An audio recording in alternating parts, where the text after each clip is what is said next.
शिखा की नई नई शादी हुई थी। उसका मायका और ससुराल दोनों कानपुर में ही थे, इसलिए उससे मिलने उसके भाई अक्सर आते जाते रहते थे।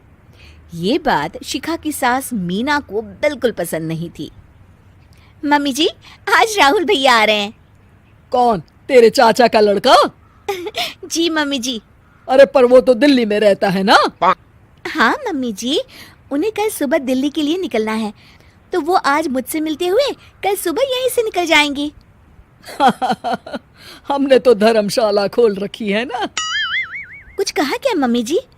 मैंने कहा हाँ हाँ, आने दे तेरे भैया को, जमकर खातिरदारी करेंगे। अब तो कुछ करना ही पड़ेगा, इससे पहले कि मेरा घर धर्मशाला बन जाए। ये कैसी बातें कर रही हो मीना? सच ही तो कह रही हूँ। अभी इसकी शादी को साल भर भी नहीं हुआ और आए दिन इसके घर वाले आ धमकते हैं। अरे तो क्या हुआ, वो इसी शहर में रहते हैं तो हाल चाल लेने आ जाते हैं। इस बार मैं उनका हाल और चाल दोनों ही बिगाड़ दूंगी। अब बहुत हो गया जी। अरे ये कैसी बातें कर रही हो, हे भगवान, बस आप तो देखते जाइए। शाम को राहुल आता है। नमस्ते आंटी, कैसे हैं आप लोग? हम लोग तो ठीक है, तुम कैसे हो बेटा? मैं भी अच्छा ही हूँ आंटी। बस आज रात के बाद नहीं रहोगे। चलिए भैया, मैं आपको हमारा घर दिखाती हूँ। रात में खाने के टेबल पर शिखा, रोहित कहीं दिखाई नहीं दे रहा।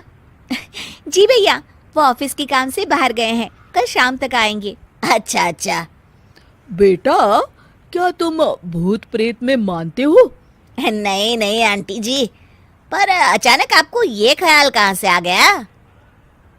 पता नहीं क्यों, कभी कभी मुझे लगता है जैसे रात के समय बैठक में कोई घूमता रहता है। ये आप क्या कह रही हैं मम्मी जी? हाँ, तुम लोग घबरा ना जाओ, इसलिए मैंने आज तक इस बारे में कुछ नहीं कहा। ये आपका वहम होगा आंटी जी, ऐसा कुछ नहीं होता। हो सकता है। चलो अब मेरा सोने का टाइम हो गया है तो चलती हूँ मैं। शिखा बेटा, राहुल के सोने की व्यवस्था वहीं दीवान पर कर देना। जी पापा जी। अब चलिए भी। अच्छा, तो बैठक में सोने वाले हैं साहबजादे। क्या बड़बड़ा रही हो? कुछ नहीं, आप सो जाइए। मीना और महेश के सोने के बाद शिखा और राहुल आपस में बात कर रहे होते हैं, तभी डोरबेल बजती है। अरे आप! सरप्राइज! काम जल्दी खत्म हो गया तो मैं आज ही चला आया। ये तो बहुत अच्छा किया। देखिए राहुल भैया भी आए हुए हैं, आप दोनों का मिलना भी हो जाएगा। कैसे हो रोहित? मैं तो ठीक हूँ भैया। शिखा, मैं भी आज यहीं सो जाता हूँ, राहुल भैया से बातचीत भी हो जाएगी। अच्छा अच्छा, ठीक है। मीना आधी रात को उठती है, कंबल मुंह से पैर तक ओढ़ के डंडा लेके बैठक में आती है और देखती है दीवान पर चादर ओढ़े कोई लेटा हुआ है। देखो तो कैसे मजे से सो रहा है बहन के ससुराल में। मीना ताबड़तोड़ 4-5 डंडे मार देती है। अरे मर गया, अरे बचाओ बचाओ, कौन है? मीना जल्दी से अपने कमरे में भाग जाती है। हे भगवान, ये मैंने क्या किया? ये रोहित कहाँ से आ गया? लगता है ये नालायक राहुल मेहमानों वाले कमरे में सो गया होगा। आज तो इसकी खैर नहीं। उधर बैठक में, अरे क्या हुआ रोहित? मैं बाथरूम में था, तुम्हारे चिल्लाने की आवाज सुनी। पता है भैया, मैं सो रहा था, अचानक से कोई आकर मुझे डंडे मारने लगा। ये क्या कह रहे हो? लगता है तुम भी आंटी की तरह भूत प्रेत में मानते हो। नहीं नहीं भैया, सच में कोई आया था। मैं तो जा रहा हूँ मेहमानों वाले कमरे में सोने के लिए। इस समय अपने रूम में जाऊंगा तो शिखा की नींद खराब हो जाएगी। ठीक है भाई, जाओ तुम, जहाँ तुम्हारा भूत डंडा लेके ना आ सके। थोड़ी देर बाद मीना कंबल ओढ़ के डंडा लेकर मेहमानों वाले कमरे में पहुंच जाती है। वो बिस्तर पर से रोहित को फिर डंडों से मारने लगती है।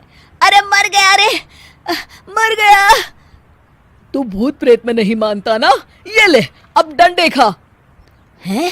ये तो माँ की आवाज है। रोहित कंबल खींच देता है। बेटा तू! अरे ये क्या कर रही हो माँ? मार मार के मेरा भरता बना दिया आपने। कर दे मेरे लाल, मैंने तो तुझे ही मार मार के लाल कर दिया। मैं तो उस राहुल के बच्चे को सबक सिखाना चाहती थी। राहुल भैया को? हाँ बेटा, मुझे लगा अगर उसे डंडे मारूंगी तो शिखा के मायके वाले यहाँ आना छोड़ देंगे।